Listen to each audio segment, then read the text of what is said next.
Subscribe کریں ہمارے channel کو اور بیل آئیکن کو کلک کریں تاکہ ہماری ہر نئی آنے والی ویڈیو آپ تک بآسانی پہنچ سکے۔ بسم اللہ الرحمن الرحیم۔ خواتین کے لیے 100 احادیث مبارکہ صلی اللہ علیہ وآلہ وسلم۔ بسم اللہ الرحمن الرحیم۔ حدیث نمبر 1 بحوالہ صحیح مسلم، حدیث نمبر 16۔ اسلام کے 5 ارکان ہیں۔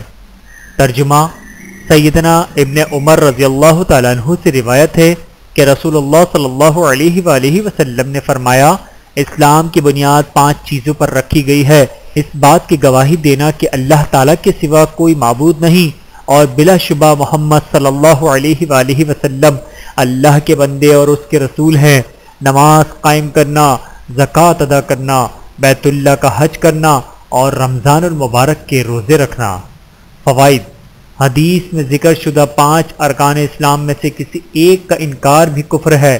ایسے شخص کے کفر میں کوئی شک و شبہ نہیں اور اس کے خلاف جہاد ہوگا۔ ان ارکان پر اسلام کی عمارت قائم ہے، اگر کسی میں یہ نہیں تو اس کا اسلام سے کوئی تعلق نہیں۔ حدیث نمبر 2 بحوالہ صحیح مسلم، حدیث نمبر 93۔ ایمان کے ارکان 6 ہیں۔ ترجمہ: امیر المؤمنین عمر بن خطاب رضی اللہ تعالیٰ عنہ سے روایت ہے، وہ کہتے ہیں اس اثنا میں کہ ہم رسول اللہ صلی اللہ علیہ وآلہ وسلم کے پاس موجود تھے کہ اچانک ہمارے پاس ایک آدمی آیا اور اس نے کہا، مجھے ایمان کے متعلق بتائیے۔ تو آپ نے فرمایا، ایمان یہ ہے کہ تم اللہ پر، اس کے فرشتوں پر، اس کی نازل کردہ کتابوں پر، اس کے رسولوں پر، یوم آخرت پر اور اچھی بری تقدیر پر ایمان رکھو۔ فوائد: نمبر 1، فرشتوں پر ایمان کا مطلب یہ ہے کہ ان کا وجود تسلیم کیا جائے کہ وہ اللہ کی مخلوق ہیں اور حکم الہی کے پابند ہیں۔ نمبر 2، تقدیر کے معنی ہیں اندازہ لگانا۔ اللہ تعالیٰ کو اپنے کمال علم کے ذریعے سے بندوں کے اعمال و انجام کا بخوبی اندازہ ہے کہ کون سعادت مند ہے اور کون بدبخت۔ ہمیں اچھی بری تقدیر پر ایمان رکھنے کے بعد نیک اعمال کی طرف راغب ہونا چاہیے۔ نمبر 3، بعض لوگ مسئلہ تقدیر میں گمراہی کا شکار ہیں کہ مصیبت و نافرمانی کی زندگی اختیار کر کے تقدیر کا سہارا لیتے ہیں اور کہتے ہیں کہ اللہ نے ہماری قسمت میں گناہ کرنا ہی لکھا ہے، حالانکہ کسی کو بھی اپنی تقدیر کا علم نہیں کہ اس میں کیا لکھا ہے، جبکہ اللہ تعالیٰ نے ہمیں برائی سے منع اور نیکی کرنے کا حکم دیا ہے۔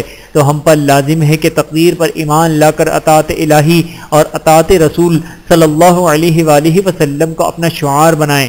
انشاءاللہ دنیا و آخرت میں دنیا و آخرت میں کامیابی نصیب ہوگی۔ حدیث نمبر 3 بحوالہ صحیح مسلم، حدیث نمبر 1199۔ اللہ تعالیٰ کہاں ہے؟ حضرت معاویہ نہیں۔ ترجمہ: حضرت معاویہ بن حکم رضی اللہ تعالیٰ عنہ سے روایت ہے، وہ کہتے ہیں کہ میری ایک لونڈی تھی جو میری بھیڑ بکریاں چراتی تھی۔ میں نے عرض کیا، اے اللہ کے رسول، کیا میں اس لونڈی کو آزاد نہ کر دوں؟ آپ صلی اللہ علیہ وآلہ وسلم نے فرمایا، اس کو میرے پاس لے کر آؤ۔ چنانچہ میں نے اسے آپ صلی اللہ علیہ وآلہ وسلم کے پاس لایا تو آپ نے اس سے پوچھا، اللہ کہاں ہے؟ اس نے کہا، آسمان میں۔ آپ صلی اللہ علیہ وآلہ وسلم نے فرمایا، میں کون ہوں؟ اس نے کہا، آپ اللہ کے رسول ہیں۔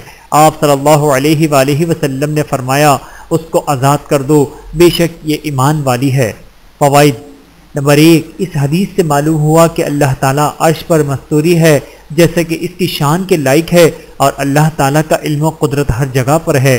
نمبر 2، یہ کہنا کہ اللہ کی ذات ہر جگہ ہے یا اللہ کی ذات دل میں ہے، سراسر مبنی پر جہالت اور قرآن و حدیث کے خلاف عقیدہ ہے۔ اسی طرح اللہ رب العزت کو ہر جگہ بالذات ظاہر حاضر کرنا درست نہیں، کیونکہ اپنی ذات کے اعتبار سے اللہ تعالیٰ ہر جگہ حاضر نہیں بلکہ عرش پر ہے اور ہر رات اپنے عرش سے آسمان دنیا پر تشریف لاتا ہے۔ البتہ اللہ تعالیٰ کا علم ہر شے کو محیط ہے، وہ سمیع و بصیر، سننے والا اور دیکھنے والا ہے، اس سے اپنی مخلوق کی کوئی حرکت مخفی نہیں۔ حدیث نمبر 4 بحوالہ سنن ترمذی، حدیث نمبر 1159۔ اللہ کے سوا کسی کو سجدہ جائز نہیں۔ ترجمہ: حضرت ابو ہریرہ رضی اللہ تعالیٰ عنہ سے مروی ہے، وہ نبی کریم صلی اللہ علیہ وآلہ وسلم کے متعلق بیان کرتے ہیں کہ آپ نے فرمایا اگر میں کسی کو حکم دیتا کہ وہ اللہ کے سوا کسی دوسرے کو سجدہ کرے تو عورت کو حکم دیتا کہ وہ اپنے شوہر کو سجدہ کرے۔ فوائد: نمبر 1، اس حدیث سے جہاں شوہر کا مقام و مرتبہ واضح ہوتا ہے وہاں یہ بھی ثابت ہوتا ہے کہ اللہ تعالیٰ کے سوا کسی دوسرے کو سجدہ کرنا حرام ہے۔ نمبر 2، خواتین درباروں پر جا کر قبر کو سجدہ کرتی ہیں جو کہ صریحاً شرک ہے۔ بعض لوگ کہتے ہیں کہ سجدہ عبادت غیر اللہ کے لیے حرام ہے، تاہم سجدہ تعظیم کی گنجائش موجود ہے، لیکن یہ موقف مردود ہے۔ شریعت محمدی میں غیر اللہ کو کسی قسم کا سجدہ جائز نہیں۔ حدیث نمبر 5 بحوالہ صحیح مسلم، حدیث نمبر 1774، قرآن کریم کی تلاوت کی فضیلت۔ ترجمہ: حضرت ابو امامہ باہلی رضی اللہ تعالیٰ عنہ بیان کرتے ہیں کہ میں نے رسول اللہ صلی اللہ علیہ وآلہ وسلم کو فرماتے ہوئے سنا، قرآن کثرت سے پڑھا کرو اس لیے کہ قیامت والے دن یہ اپنے پڑھنے والے ساتھیوں کے لیے سفارشی بن کر آئے گا۔ فوائد: نمبر 1، ہمارے مومن بہن بھائیوں کے لیے اس حدیث میں قرآن پڑھنے کی ترغیب و تاکید ہے، وہ اپنے وقت کی قدر کریں، فضول گفتگو، چغلی، غیبت اور فون پر ادھر ادھر کی باتوں سے گریز کرتے ہوئے قرآن کریم سے تعلق استوار کریں، تھوڑی سی کوشش کر کے قرآن کریم کا کچھ نہ کچھ حصہ ضرور یاد کر لیں، خاص طور پر چھوٹی صورتیں۔ اس طرح خواتین اپنے گھریلو کام کاج کے دوران بھی قرآن کریم کی تلاوت کر سکیں گی، ان کی زبان ذکر الہی سے تر رہے گی اور گھر جنت کا نمونہ بن جائے گی۔ نمبر 2، یاد رہے کہ میت کو قرآن پڑھوا کر بخشوانا خود ساختہ طریقہ ہے۔ رسول اللہ صلی اللہ علیہ وآلہ وسلم اور صحابہ کرام سے اس طرح مردے بخشوانے کا طریقہ ثابت نہیں ہے۔ حدیث نمبر 6 بحوالہ صحیح بخاری، حدیث نمبر 6338، دعا مکمل یقین سے مانگیے۔ ترجمہ: سیدنا انس رضی اللہ تعالیٰ عنہ سے روایت ہے کہ رسول اللہ صلی اللہ علیہ وآلہ وسلم نے فرمایا، جب تم میں سے کوئی شخص دعا کرے تو اسے چاہیے کہ عزم و یقین کے ساتھ سوال کرے اور یوں ہرگز نہ کہے کہ اے اللہ اگر تو چاہے تو مجھے دے، اس لیے کہ اسے کوئی مجبور کرنے والا نہیں ہے۔ فوائد: نمبر 1، دعا مانگتے وقت دائیں بائیں یا آگے پیچھے اپنی نگاہ نہ دوڑائیں بلکہ یکسوئی اور خشوع و خضوع کے ساتھ نہایت عاجزی سے اللہ تعالیٰ کے حضور ولی مناجات کریں۔ جب آپ حد درجے توجہ، عاجزی، انکساری اور لجاہت سے دعا مانگیں گے تو اللہ تعالیٰ اسے ضرور قبول فرمائے گا کیونکہ وہ تو دعاؤں کو قبول فرمانے والا ہے۔ نمبر 2، حدیث سے یہ بات واضح ہے کہ دعا مکمل یقین سے مانگنا ضروری ہے، اگر تو چاہیے کہ الفاظ سے یکسر خالی ہو، اس لیے کہ اللہ تعالیٰ پر کوئی زبردستی کرنے والا تو ہے ہی نہیں۔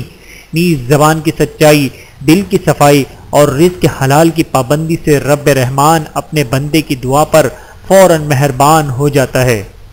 حدیث نمبر 7 بحوالہ صحیح بخاری، حدیث نمبر 6646، غیر اللہ کی قسم اٹھانا حرام ہے۔ ترجمہ: ابن عمر رضی اللہ تعالیٰ عنہ سے مروی ہے کہ رسول اللہ صلی اللہ علیہ وآلہ وسلم نے عمر بن خطاب کو ایک قافلے کے ساتھ چلتے ہوئے اس حال میں پایا کہ وہ اپنے باپ کی قسم اٹھا رہے تھے، تو فرمایا، خبردار، اللہ تعالیٰ تمہیں اس بات سے منع فرماتا ہے کہ تم اپنے باپ دادا کی قسم کھاؤ۔ جس شخص نے قسم کھائی ہو تو اس پہ لازم ہے کہ وہ اللہ کی قسم کھائے یا خاموش رہے۔ فوائد: نمبر 1، اس حدیث میں غیر اللہ کی قسم اٹھانے سے منع آیا ہے۔ اکثر خواتین بات بات پر دودھ پتھر کی قسم کھاتی ہیں۔ اس قسم کی سب قسمیں ناجائز اور حرام ہیں۔ قسم صرف اور صرف اللہ تعالیٰ کی ذات کی کھانی چاہیے۔ نمبر 2، البتہ قرآن کی قسم کھائی جا سکتی ہے کیونکہ وہ اللہ کی صفت کلام ہے، مخلوق نہیں۔ نمبر 3، قسم بوقت ضروری کسی اہم معاملے کے بارے میں کھانی چاہیے، بلا وجہ ہی بات بات پر قسم اٹھانے کی عادت مذموم ہے۔ حدیث نمبر 8 بحوالہ صحیح بخاری، حدیث نمبر 6959، اپنی والدہ کی نظر پوری کرنا۔ ترجمہ: سیدنا ابن عباس رضی اللہ تعالیٰ عنہ سے روایت ہے، وہ کہتے ہیں کہ سعد بن عبادہ رضی اللہ تعالیٰ عنہ نے رسول اللہ صلی اللہ علیہ وآلہ وسلم سے اس نظر کے متعلق فتویٰ پوچھا جو ان کی ماں پر تھی، لیکن وہ اسے پورا کرنے سے پہلے فوت ہو گئیں۔ آپ صلی اللہ علیہ وآلہ وسلم نے فرمایا، تم اپنی ماں کی نظر کو پورا کرو۔ فوائد: میت کو صرف اس عمل کا ثواب پہنچے گا جو اس نے کیا ہے۔ البتہ اولاد اگر ماں باپ کے لیے دعا کرے یا نظر پوری کرے، کوئی صدقہ اور نیکی کا کوئی کام کرے تو اس کا انہیں ضرور فائدہ ہوگا، تاہم قرآن پڑھ کر بخشوانے کا کوئی ثبوت نہیں، لہذا اس سے اجتناب کیا جائے۔ حدیث نمبر 9 بحوالہ صحیح بخاری، حدیث نمبر 3445، نبی صلی اللہ علیہ وآلہ وسلم سے محبت کی حدود۔ ترجمہ: سیدنا عمر رضی اللہ تعالیٰ عنہ سے روایت ہے، کہتے ہیں کہ میں نے نبی کریم صلی اللہ علیہ وآلہ وسلم کو فرماتے ہوئے سنا، تم مجھے حد سے نہ بڑھانا جس طرح نصارہ نے ابن مریم علیہ السلام کو حد سے بڑھا دیا۔ میں صرف اس کا بندہ ہوں، مجھے اللہ کا بندہ اور اس کا رسول کہو۔ فائدہ: اس حدیث میں نبی کریم صلی اللہ علیہ وآلہ وسلم کی تعریف میں مبالغہ آمیزی اور حد سے بڑھانے سے منع کیا گیا ہے، جبکہ رسول اللہ صلی اللہ علیہ وآلہ وسلم کو عالم الغیب، مختار کل، حاضر ناظر، نور من، نور اللہ کہنا واضح طور پر حد سے بڑھانا ہے، لہٰذا یہ عقائد بھی ممنوع ہے۔ اس طرح کے خود ساختہ عقائد سے توبہ کرنی چاہیے۔ صحابہ کرام رضی اللہ عنہم میں سے کوئی بھی آپ کو مختار کل، حاضر ناظر یا نور من نور اللہ نہیں کہتا تھا۔ تابعین اعظام اور ائمہ اربعہ سے بھی اس طرح کے گمراہ کن خود ساختہ عقائد کا تصور نہیں ملتا۔ حدیث نمبر 10 گستاخ رسول عورت کا انجام، بحوالہ سنن ابی داود، حدیث نمبر 4361۔ ترجمہ: ابن عباس رضی اللہ تعالیٰ عنہ سے مروی ہے کہ ایک نابینے شخص تھے، اس کی ایک ام ولد لونڈی نبی کریم صلی اللہ علیہ وآلہ وسلم کو گالی دیتی اور برا بھلا کہتی تھی۔ وہ نابینے صحابی اسے منع کرتے مگر وہ باز نہ آتی، اسے جزر و توبیخ کرتے مگر نہ رکتی۔ ایک رات وہ نبی کریم صلی اللہ علیہ وآلہ وسلم کو برا بھلا کہنے لگی اور گالیاں دینے لگی تو انہوں نے کدال لے کر اس کے پیٹ پر رکھ کر اس پر اپنا بوجھ ڈال دیا، دبایا اور اس کو قتل کر دیا۔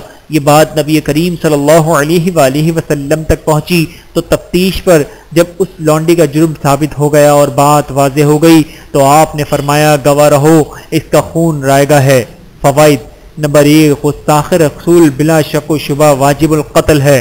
خالق کائنات کے محبوب صلی اللہ علیہ وآلہ وسلم کے گستاخی کرنے والے کو اس زمین پر جینے کا کوئی حق نہیں۔ نمبر 2، یاد رہے رسول اللہ صلی اللہ علیہ وآلہ وسلم کی ذات کا احترام لازمی ہے، اسی طرح آپ کی لائی ہوئی شریعت کا احترام بھی لازمی ہے۔ بعض عورتیں اسلام کے قانون وراثت، قانون شہادت، داڑھی، پردہ اور اس طرح شریعت کے کئی احکامات کا مذاق اڑاتی ہیں جو کہ حد درجہ گستاخی ہے، انہیں اپنے رویے پر نظر ثانی کرنی چاہیے۔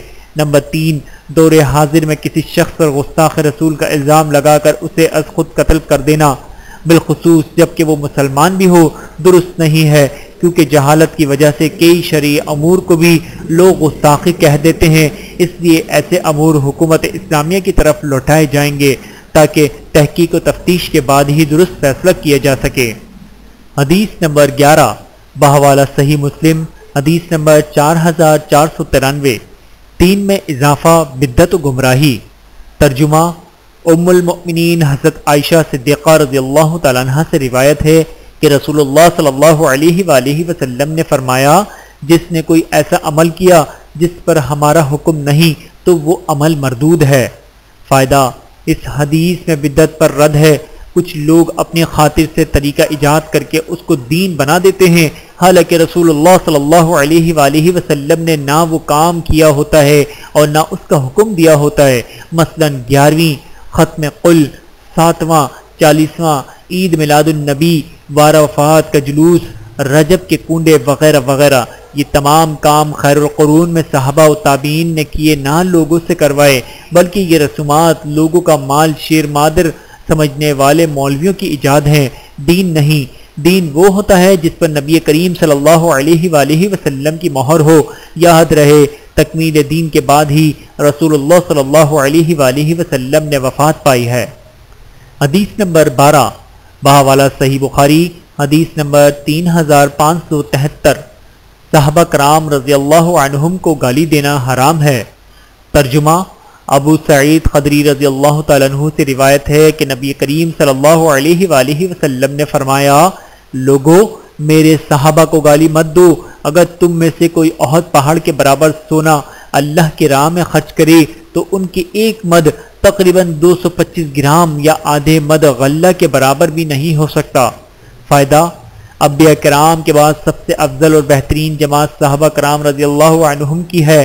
ان نفوس قدسیہ سے محبت و عقیدت باعث رحمت و جنت ہے، اور ان سے بغض اناز موجب لعنت ہے۔ صحابہ کے اجتہادی انتظامی اختلافات کو بنیاد بنا کر کسی صحابی سے بغض رکھنا یا کسی کے متعلق توہین آمیز لہجہ اختیار کرنا گمراہ لوگوں کا تیرا ہے۔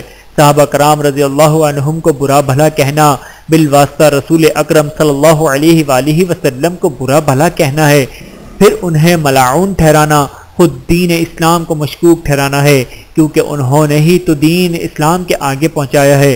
اگر وہی اچھے اور سچے نہیں تھے تو ان کے پہنچانے ہوئے دین کی کیا حیثیت رہ جاتی ہے۔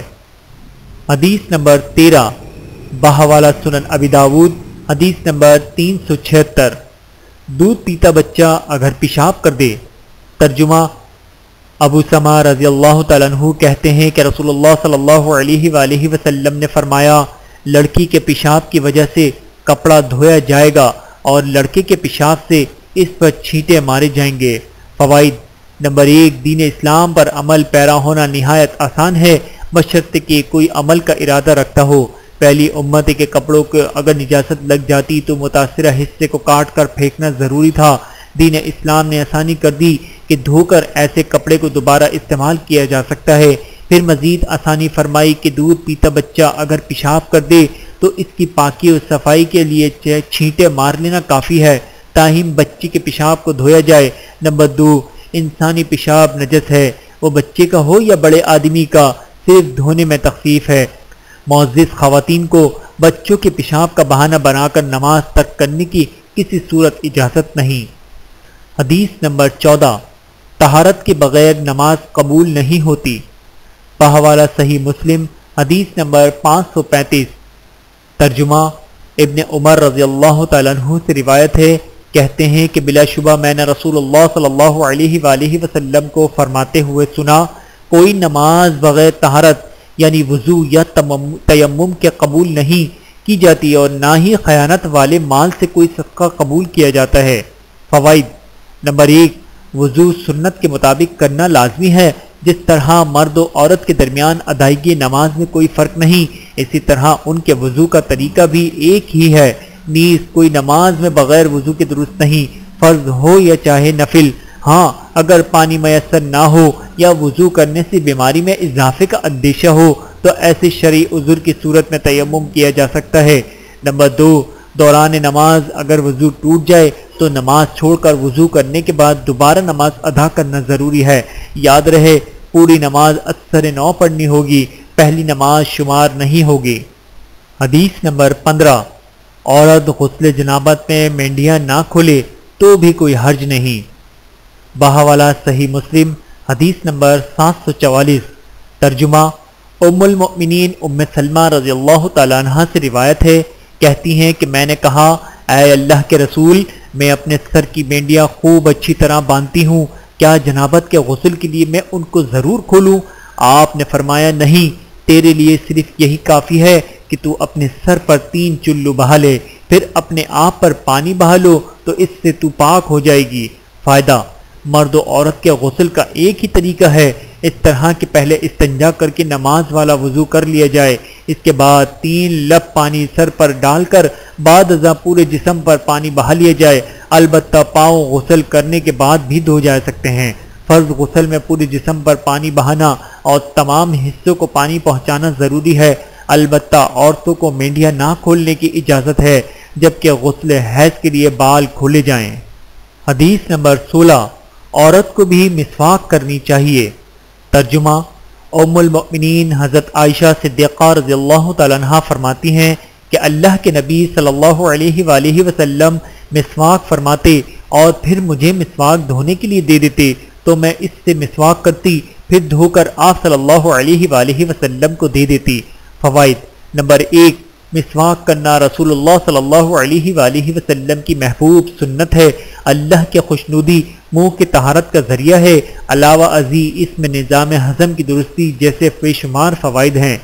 نمبر 2، مسواک، دوسرے کی مسواک بھی اس کی اجازت کے ساتھ کی جا سکتی ہے۔ نیز اس حدیث میں خاوند بیوی کے حسن معاشرت کی ایک خوبصورت مثال بھی ہے۔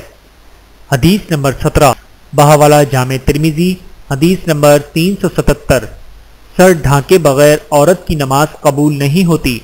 ترجمہ، ام المؤمنین حضرت عائشہ صدیقہ رضی اللہ تعالیٰ عنہا سے روایت ہے، وہ فرماتی ہیں کہ رسول اللہ صلی اللہ علیہ وآلہ وسلم نے فرمایا، بالغ عورت کی نماز اوڑھنی کے بغیر قبول نہیں کی جاتی۔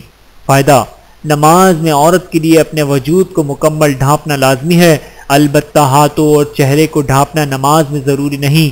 نیز خواتین کو نماز میں اور عام حالت میں چست، تنگ، باریک یا آدھے بازو والی قمیص سے بالخصوص احتراز کرنا چاہیے۔ کھلا، سادہ اور موٹا لباس ہی عورتوں کے لیے شایان شان ہے۔ حدیث نمبر 18، بہاولہ صحیح بخاری، حدیث نمبر 6008، عورت اور مرد کی نماز میں کوئی فرق نہیں۔ ترجمہ، مالک بن حویرث رضی اللہ تعالیٰ عنہ سے روایت ہے، وہ کہتے ہیں کہ نبی کریم صلی اللہ علیہ وآلہ وسلم نے فرمایا، تم اپنے اہل و عیال کی طرف واپس جاؤ تو انہیں تعلیم دو اور انہیں حکم دو اور نماز پڑھو جس طرح تم مجھے نماز پڑھتے ہوئے دیکھتے ہو۔ اور انس بن مالک رضی اللہ تعالیٰ عنہ کی روایت میں ہے، نبی کریم صلی اللہ علیہ وآلہ وسلم نے فرمایا، اعتدال سے سجدہ کرو اور تم میں سے کوئی شخص بھی اپنے ہاتھ اس طرح نہ بچھائے جس طرح کتا بچھاتا ہے۔ فائدہ، بعض لوگ مرد اور عورت کی نماز میں فرق کرتے ہیں اور کہتے ہیں کہ عورت سینے پر ہاتھ باندھے اور مرد زیر ناف ہاتھ باندھے۔ اسی طرح عورت سجدے میں جا کر بازو اپنے پہلوؤں سے ملائے اور سمٹ کر پیٹ کو رانوں سے اور رانوں کو پنڈلیوں سے ملائے اور ہاتھ زمین پر بچھا کر سجدے کرے، لیکن یہ طریقہ صحیح احادیث کے خلاف ہے اور مذکورہ فرق کسی صحیح حدیث سے ثابت نہیں۔ صحیح بات یہی ہے کہ جو صحیح طریقہ مسلمان مرد کے لیے ہے وہی عورت کے لیے بھی ہے۔ اگر کسی کو عورت کا مردوں کی طرح سجدہ کرنا شرم و حیا کے منافی محسوس ہوتا ہے تو وہ جان لے کہ اصحاب رسول اور صحابیات کہیں زیادہ شرم و حیا والے تھے۔ پھر رسول اکرم صلی اللہ علیہ وآلہ وسلم کو کیا اس بات کا علم نہ ہو سکا کہ سمٹ کر اور زمین کے ساتھ لگ کر سجدہ کرنا زیادہ باعث پردہ ہے، اور بات کے نام نہاد فقہ کو اس کا علم ہو گیا۔ حیرت ہے ایسی منطق پر، اس طرح رکوع تو بالکل ہی منع ہونا چاہیے کیونکہ اس میں تو زیادہ بے پردگی ہے۔ حدیث نمبر 19، بہاولہ سنن ابی داود، حدیث نمبر 567، عورت مسجد میں باجماعت نماز پڑھ سکتی ہے۔ ترجمہ، ابن عمر رضی اللہ تعالیٰ عنہ کہتے ہیں، رسول اللہ صلی اللہ علیہ وآلہ وسلم نے فرمایا، تم اپنی عورتوں کو مسجدوں سے نہ روکو اور ان کے گھر ان کی نماز کے لیے زیادہ بہتر ہیں۔ فوائد، بعض لوگ عورتوں کے مسجد جانے کو ممنوع قرار دیتے ہیں، حالانکہ یہ درست نہیں۔ عورت نماز یا جمعہ یا کوئی دینی پروگرام سننے کی غرض سے مسجد جا سکتی ہے، جیسا کہ حدیث سے واضح ہے۔ نمبر 2، یہ اجازت عورتوں کے لیے رحمت ہے، مگر افسوس کہ اس اجازت کو اپنے لیے باعث رحمت بنانے کی بجائے خواتین نے اسے اپنے گناہوں میں اضافے کا سبب بنا لیا ہے، کیونکہ انہوں نے تیز خوشبو استعمال کی ہوتی ہے اور وہ بے پردہ ہوتی ہیں، اس لیے ان کا بناؤ سگار اور ان کا لباس دیکھنے والوں کے لیے آزمائش بن سکتا ہے۔ پھر وہاں مسجد کے آداب کو پامال کرنا اور بلند آواز سے باتیں کرنا اکثر خواتین کا شیوہ ہے، یہ سراسر غلط ہے۔ بلا شبہ خواتین کو عبادت کے لیے مسجد آنے کی اجازت ہے، لیکن وہ سادگی، خشوع و خضوع اور خاموشی کو لازم پکڑیں۔ نیز خواتین کا مسجد میں دینی پروگرام منعقد کرنا ممنوع نہیں۔ حدیث نمبر 20، بہاولہ صحیح بخاری، حدیث نمبر 5376، والدین موقع ہی پر بچے کو تنبیہ کریں۔ ترجمہ، عمر بن ابی سلمہ رضی اللہ تعالیٰ عنہ سے روایت ہے، وہ کہتے ہیں کہ میں رسول اللہ صلی اللہ علیہ وآلہ وسلم کے زیر پرورش تھا اور کھانا کھاتے ہوئے میرا ہاتھ برتن میں گھومتا تھا تو مجھ سے رسول اللہ صلی اللہ علیہ وآلہ وسلم نے فرمایا، اے لڑکے، کھانا شروع کرتے وقت بسم اللہ کہہ اور اپنے ہاتھ پاؤں نہیں اور اپنے دائیں ہاتھ سے کھا اور اپنے سامنے سے کھا۔ فائدہ، اس حدیث میں یہ ذکر ہے کہ نبی کریم صلی اللہ علیہ وآلہ وسلم نے اپنے زیر پرورش بچے کو کھانے کے آداب بتلائے اور اسی وقت بتلائے جب اس نے غلطی کی۔ اس طرح ہر شخص کے لیے ضروری ہے کہ اپنے زیر تربیت بچوں کی پرورش کرے۔ حدیث نمبر 21 بحوالہ صحیح بخاری، حدیث نمبر 2045۔ عورت کے لیے بھی اعتکاف کی جگہ مسجد ہی ہے۔ ترجمہ: ام المؤمنین حضرت عائشہ صدیقہ رضی اللہ تعالیٰ عنہ فرماتی ہیں کہ رسول اللہ صلی اللہ علیہ وآلہ وسلم نے ذکر کیا کہ آپ رمضان المبارک کے آخری عشرے میں اعتکاف کریں گے۔ اس پر عائشہ رضی اللہ تعالیٰ عنہ نے بھی اعتکاف کی اجازت چاہی تو آپ صلی اللہ علیہ وآلہ وسلم نے اجازت دے دی۔ فائدہ: قرآن و حدیث سے صحیح بات یہی ہے کہ عورت کا اعتکاف مسجد ہی میں ہے۔ اب الحمدللہ اکثر شہری علاقوں کی مساجد میں عورتوں کی عبادت کے لیے تمام سہولیات کے ساتھ باپردہ علیحدہ اہتمام ہوتا ہے، اس لیے صحیح مسلمان عورت کو مسجد میں اعتکاف بیٹھانا چاہیے۔ ویسے بھی اعتکاف نفلی عبادت ہے، اگر کسی کے لیے مسجد میں اعتکاف کرنا ممکن نہیں تو نہ کرے۔ اس لیے عورتوں کا بعض لوگوں کے خود ساختہ فتوے کی روشنی میں گھروں کے ایک گوشے میں پابند ہو جانا کسی طرح درست نہیں۔ اگر اعتکاف کرنا ہے تو مسجد میں کریں ورنہ نہ کریں۔ حدیث نمبر 22 بحوالہ صحیح بخاری، حدیث نمبر 1203۔ امام بھول جائے تو عورت تالی بجائے۔ ترجمہ: ابو ہریرہ رضی اللہ تعالیٰ عنہ کہتے ہیں کہ نبی کریم صلی اللہ علیہ وآلہ وسلم نے فرمایا، سبحان اللہ کہنا مردوں کے لیے ہے اور تالی بجانا عورتوں کے لیے ہے نماز میں۔ فوائد: نمبر 1، اس حدیث میں اس بات کی تعلیم ہے کہ اگر امام نماز میں بھول جائے تو مرد مقتدی سبحان اللہ کہہ کر امام کو خبردار کرے، جبکہ عورت اگر وہ جماعت میں شریک ہے تو تالی بجا کر متنبہ کرے گی تاکہ اس کی آواز نماز میں غیر محرم کے کانوں میں نہ پڑے اور حالت نماز میں کوئی فتنے میں نہ پڑے جس سے اس کی نماز خراب ہو جائے۔ نمبر 2، یاد رہے عام حالات میں شرعی حدود قیود کا لحاظ رکھتے ہوئے عورت غیر محرم سے ضرورت کے پیش نظر گفتگو کر سکتی ہے۔ حدیث نمبر 23 بحوالہ صحیح مسلم، حدیث نمبر 954۔ ایام مخصوصہ میں عورت نماز نہیں پڑھے گی۔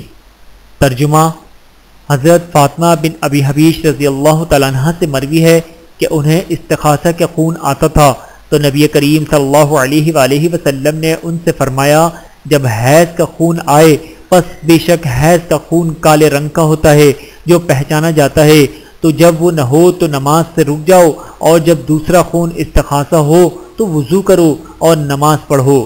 فوائد: اس حدیث سے معلوم ہوا کہ ایام حیض میں عورت نماز نہیں پڑھے گی، بعد میں قضا بھی نہیں دی جائے گی، اور نفاس کے خون میں بھی نماز ممنوع ہے، البتہ نفاس کا خون رکتے ہی غسل کر کے نماز شروع کر دینی چاہیے۔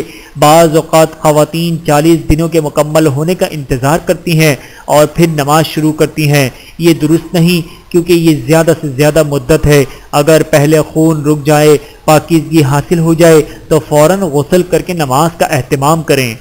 نمبر 2، اگر حیض اور نفاس کے خون علاوہ کسی بیماری کی وجہ سے خون آ رہا ہو تو اسے استخاصہ کہتے ہیں۔ اس میں عورت نماز بھی پڑھے اور باقی بھی اس کے سارے احکام پاک عورت والے ہیں، البتہ ہر نماز کے لیے وہ الگ وضو کرے گی۔ نفاس کی مدت زیادہ سے زیادہ 40 دن تک ہے، اگر اس کے بعد بھی خون جاری رہتا ہے تو عورت پر لازم ہے کہ غسل کر کے نماز شروع کر دے۔ نمبر 3، اگر ایک عورت کو مسلسل خون آتا ہے یعنی وہ مستخاصہ بن گئی تو خون حیض کی اگر پہچان ہو تو جیسا کہ حدیث میں ہے تو ٹھیک ہے اور اس کے مطابق عمل کرے، ورنہ صحت کی حالت میں جتنے دن حیض آتا تھا اتنے دن کی نماز نہ پڑھے اور باقی دنوں میں نماز ضرور پڑھے۔ اگر خون حیض کی پہچان نہیں اور اپنی عادت کا بھی علم نہیں تو پھر عام عورتوں کی عادت کو دیکھتے ہوئے ہر مہینے 6 یا 7 دن حیض کے شمار کرے، باقی استخاصہ کے شمار کرے۔ حدیث نمبر 24 بحوالہ صحیح بخاری، حدیث نمبر 351۔ تمام خواتین کو عید کے دن عیدگاہ جانا چاہیے۔